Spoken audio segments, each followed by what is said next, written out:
மரத்துலேருந்து மாங்காயெல்லாம் பறிச்சுட்டு வந்துட்டோம். அது இப்போ வந்து சின்ன சின்ன பூச்சிகள் இருந்ததெல்லாம் கழுவி சுத்தமாக எடுத்து இங்கே பாருங்கள் உலர்வாக வச்சாச்சு. மாம்பழம் வந்து இப்போ தண்ணி இல்லாமல் உலர்வாக இருக்குது. இப்போ இதை வந்து பழுக்க வைக்கிறதுக்காக நம்ம ஏற்பாடு பண்ணுறோம். இங்கே ஒரு சின்ன ஒரு பாக்ஸு, இதில் நம்ம வைக்கப்புல், நம்ம மாட்டுக்கு போடுற வைக்கப்புல் எடுத்து நிரப்புகிறோம்.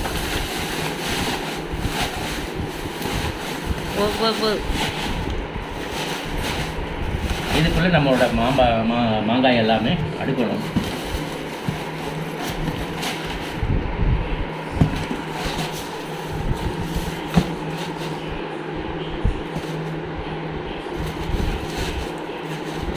நேரம் காம்பு மேலே வர மாதிரி.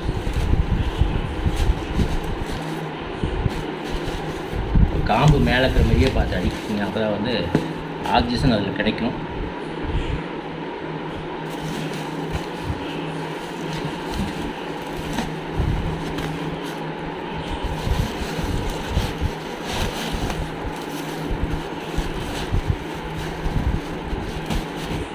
இப்போ பார்த்தா ஒரு முட்டை எடுக்கிற மாரி தான் இருக்குது.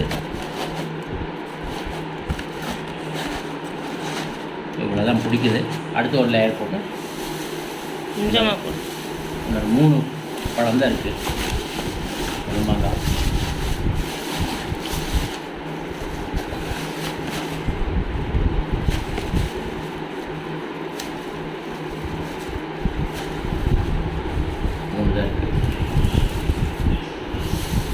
4-5 நாளைக்கு நம்ம வந்து இதை அப்படியே வச்சுட்டோம்னா இயற்கையாக பழத்துக்கும்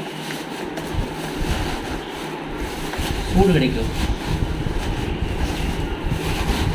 மாம்பழமெல்லாம் கல் போட்டு பழுக்க வைக்கிறாங்க, அப்படின்னா இது நம்ம வீட்லேயே வளர்ந்தது. நாட்டு மாட்டு சாணத்தை உரமாக போட்டு இயற்கையாக நம்ம வந்து அதை டைட்டான கண்டெய்னரில் வைக்கிறதுக்காக இப்போ